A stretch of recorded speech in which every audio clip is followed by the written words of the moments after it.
بسم الله الرحمن الرحيم.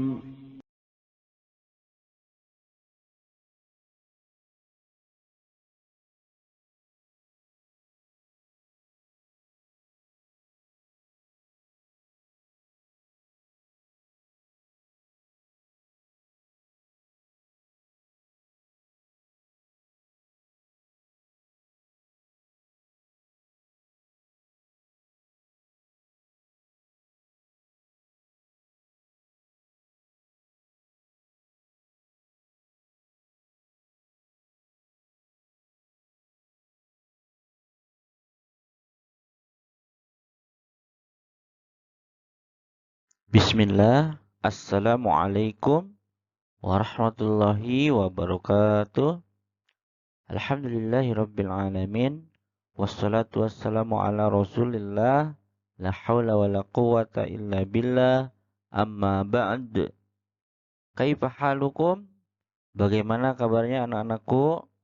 Siswa kelas 3A SD Islam Imam Syafi'i Sangatta.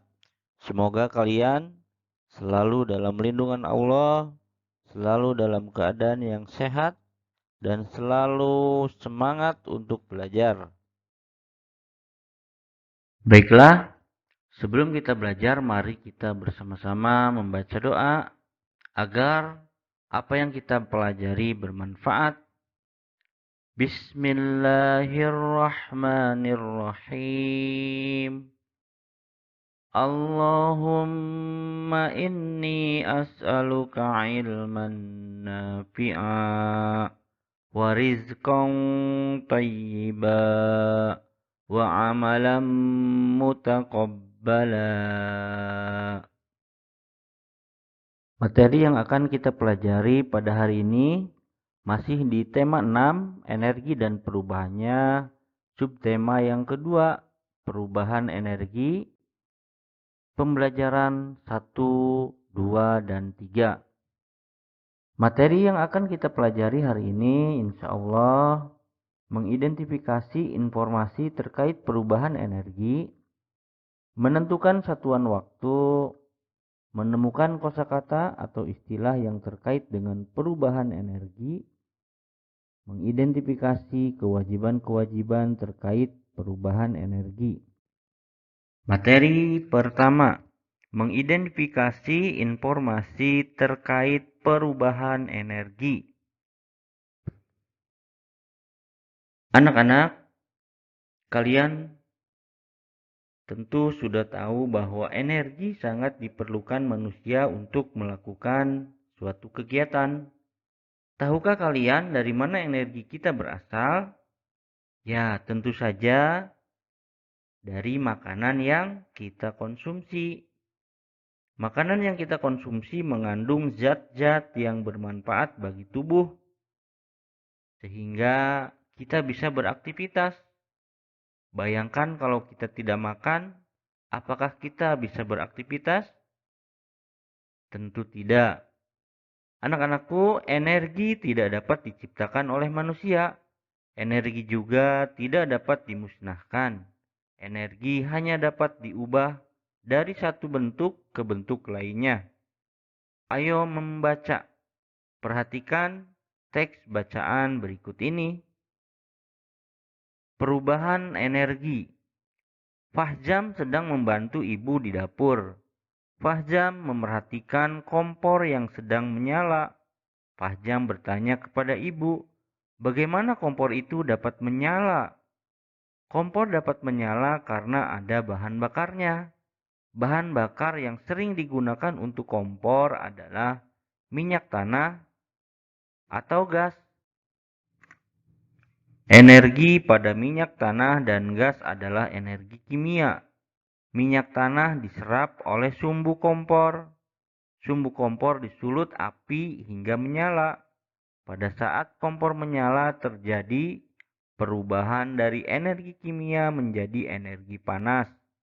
Saat kompor gas menyala juga terjadi perubahan energi kimia menjadi energi panas. Perubahan energi juga terjadi di dalam tubuh. Makanan merupakan sumber energi kimia di dalam tubuh. Makanan tersebut diolah menjadi sari-sari makanan. Sari-sari makanan diubah menjadi energi. Karena energi inilah seluruh bagian tubuh dapat bekerja, sehingga kita bisa beraktivitas, bisa bermain, bisa belajar, bisa beribadah, dan lain sebagainya. Nah, anak-anakku, mari kita lihat sejenak gambar berikut ini, yaitu proses terjadinya energi di dalam tubuh manusia. Nah, pertama ini ada anak yang sedang makan. Oh, Fahzam ya, Fahzam makan memperoleh energi. Ini Fahzam sedang makan. Terus makanan yang Fahzam makan diolah di dalam tubuh sehingga menjadi energi. Setelah makan, maka badan Fahzam mempunyai energi, maka Fahzam pun bisa bergerak, bisa main, bisa belajar, bisa ke masjid, dan lain sebagainya. Itulah proses perubahan energi di dalam tubuh manusia. Mata, mulut, tangan, dan kaki dapat bekerja karena adanya energi. Begitu pula bagian-bagian tubuh lainnya. Nah, jawablah pertanyaan-pertanyaan berikut ini. Mengapa kompor ibu dapat menyala? Jawabnya apa? Kompor dapat menyala karena ada bahan bakarnya, yaitu minyak tanah dan gas. 2. Tuliskan perubahan energi apa yang terjadi pada saat kompor menyala.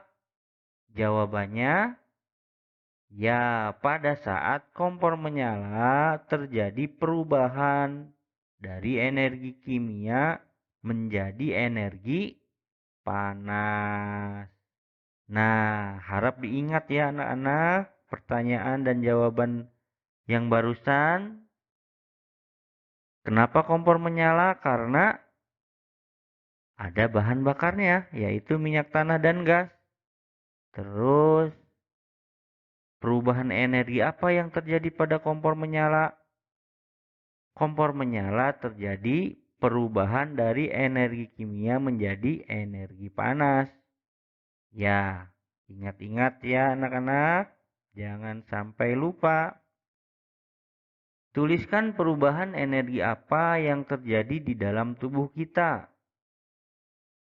Nah, jawabannya adalah apa? Makanan diolah menjadi sari-sari makanan yang kemudian diubah menjadi energi. Apa manfaat energi bagi tubuh? Jawabannya, energi menyebabkan seluruh bagian tubuh dapat bekerja. Apa yang terjadi jika tubuh kita berenergi? Jawabannya apa? Jika tubuh kita berenergi, maka tubuh dapat bekerja atau beraktivitas. Ya, mengerti anak-anak? Ayo berdiskusi. Amatilah lingkungan sekitarmu. Lihatlah perubahan energi yang ada di sekitarmu. Diskusikan bersama temanmu atau bersama orang tuamu. Perubahan energi apa saja yang terjadi sehari-hari, baik di rumah maupun di sekolah. Tuliskan hasil diskusimu pada tabel di bawah ini. Nah, itu coba kalian diskusikan ya anak-anak. Alhamdulillah ternyata sudah ada ini hasilnya anak-anak.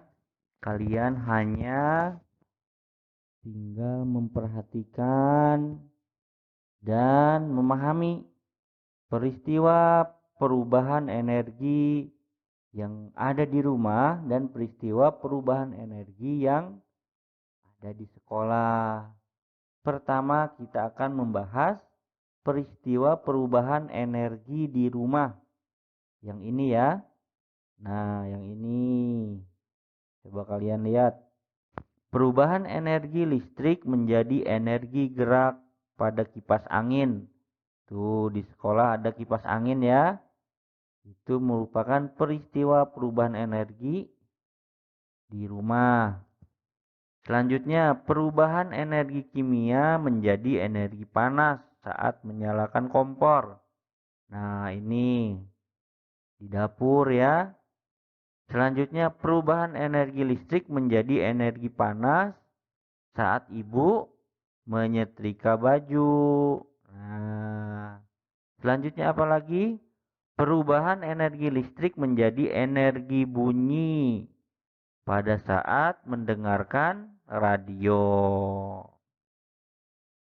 Terakhir, perubahan energi listrik menjadi energi gerak saat ibu menyalakan blender. Ini tentu sedang masak ibu ya.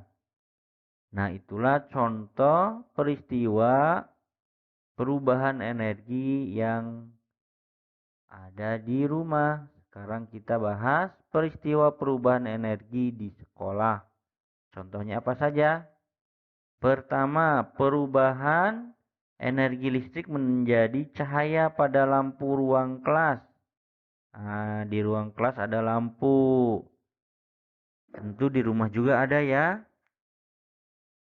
Selanjutnya, perubahan energi listrik menjadi energi bunyi pada saat bel sekolah berbunyi. Nah, itu adalah perubahan energi dari energi listrik menjadi energi bunyi. Selanjutnya, perubahan energi gerak menjadi energi bunyi pada saat penjaga sekolah memukul bel sekolah. Nah, selanjutnya perubahan energi listrik menjadi energi bunyi dan energi cahaya saat menyalakan komputer. Selanjutnya, perubahan energi kimia menjadi energi gerak saat berolahraga. Nah, itulah beberapa contoh peristiwa perubahan energi di sekolah dan di lingkungan rumah.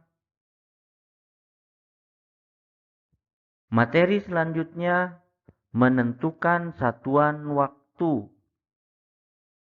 Ayo mengamati. Tidak terasa sudah 1 jam. Fahzam berlatih sepak bola.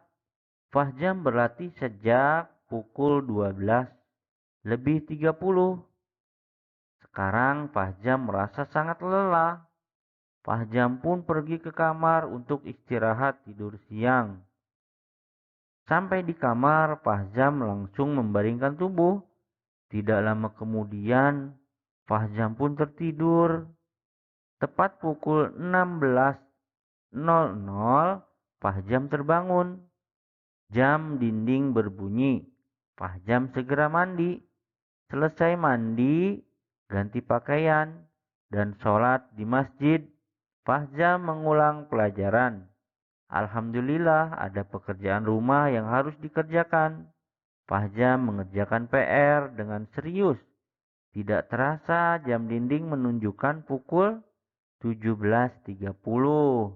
Pekerjaan rumah Fahzam telah selesai. Alhamdulillah. Nah, anak-anakku, setelah membaca cerita di atas, jawablah pertanyaan-pertanyaan berikut sesuai dengan cerita tadi. Ini ada jamnya. Mari kita lihat pertanyaannya seperti apa.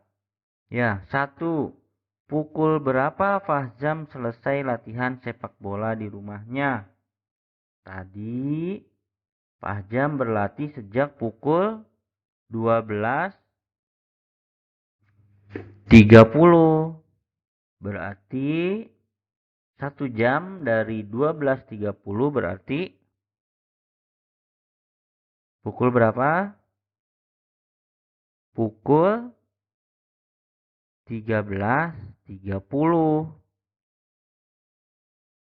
Berarti jarum jamnya ke sini. Nah,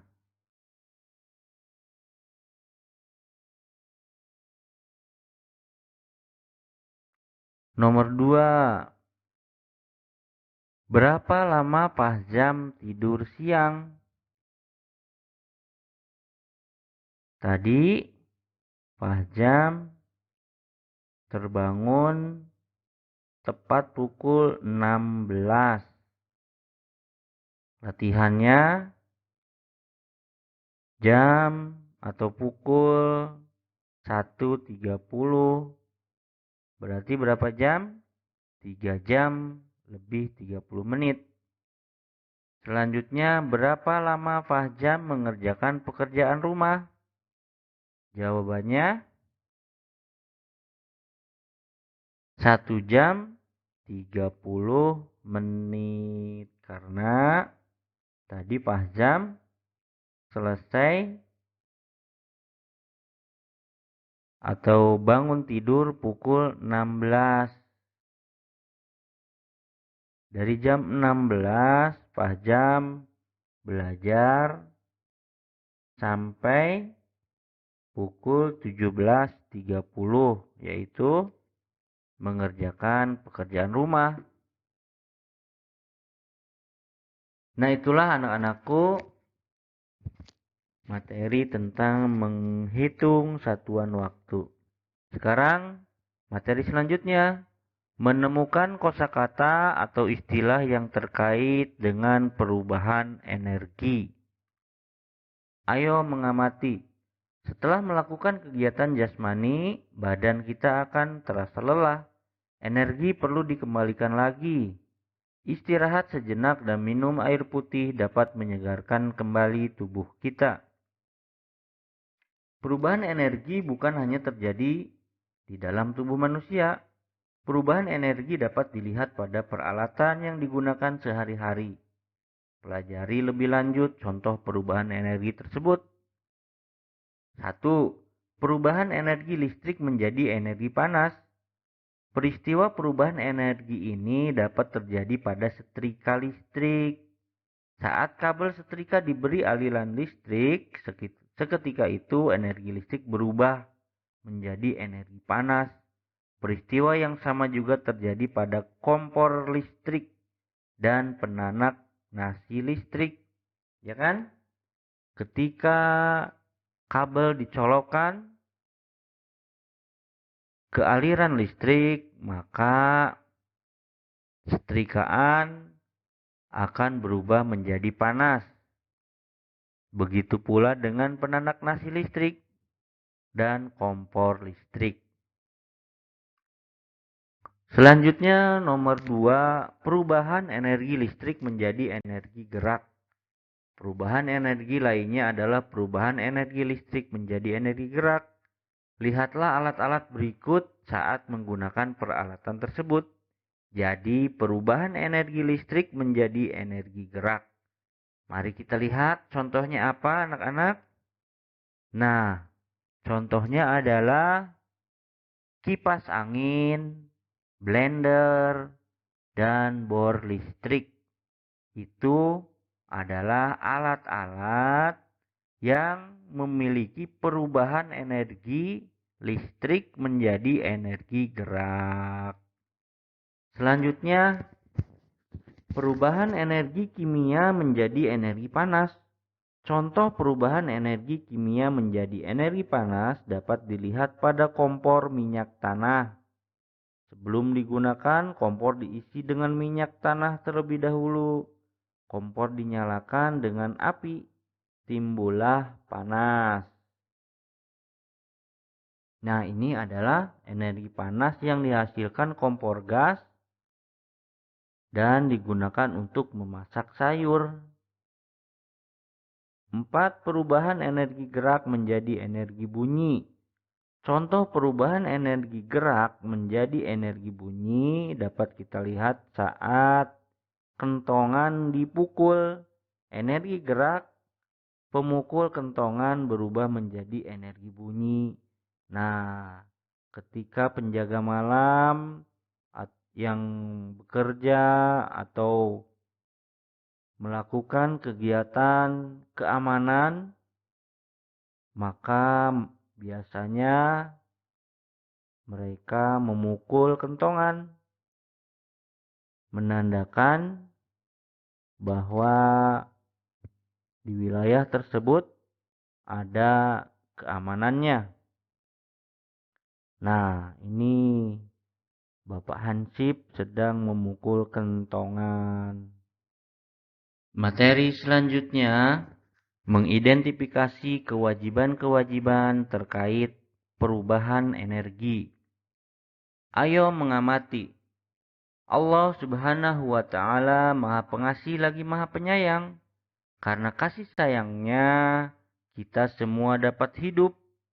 Energi adalah nikmat Allah yang berguna bagi kelangsungan hidup. Semua orang berhak memanfaatkan energi yang sudah dianugerahkannya.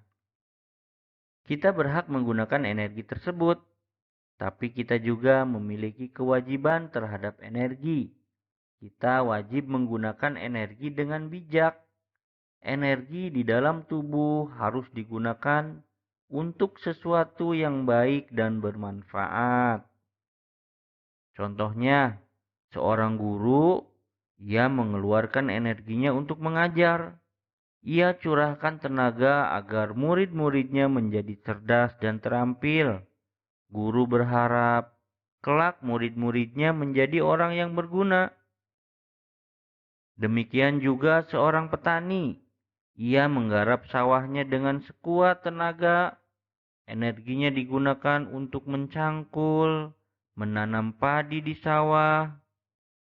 Di bawah terik matahari yang menyengat, dia tetap bekerja. Petani berharap sawah yang digarapnya akan menghasilkan padi yang bagus. Banyak orang yang membutuhkan padi untuk kebutuhan hidup. Padi digiling menjadi beras, beras dimasak lalu dimakan. Menggunakan energi untuk hal yang berguna merupakan suatu kewajiban. Sekali lagi anak-anak, menggunakan energi untuk hal yang berguna merupakan suatu kewajiban. Janganlah menggunakan energi untuk hal yang tidak berguna. Misalnya tenaga seseorang yang kuat digunakan untuk berkelahi. Energi bunyi dari radio digunakan untuk mengganggu orang lain. Atau energi panas api digunakan untuk main petasan. Ini adalah contoh yang tidak baik. Ya, anak-anak. Jadi gunakanlah energi untuk hal yang positif dan berguna. Nah, anak-anakku, tugasnya yaitu membuat jadwal kegiatan harian kalian masing-masing di rumah dan lamanya, yaitu kalian menulis kegiatan dari bangun tidur sampai tidur lagi. Contohnya, jam 4:30 sampai jam 5.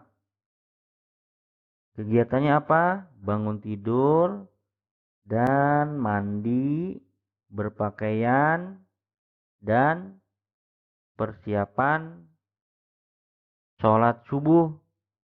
Nah, tadi 4:30 atau jam 4:30 sampai jam 5:00 itu lamanya kegiatan itu berapa menit? Berarti 30 menit. Begitu ya.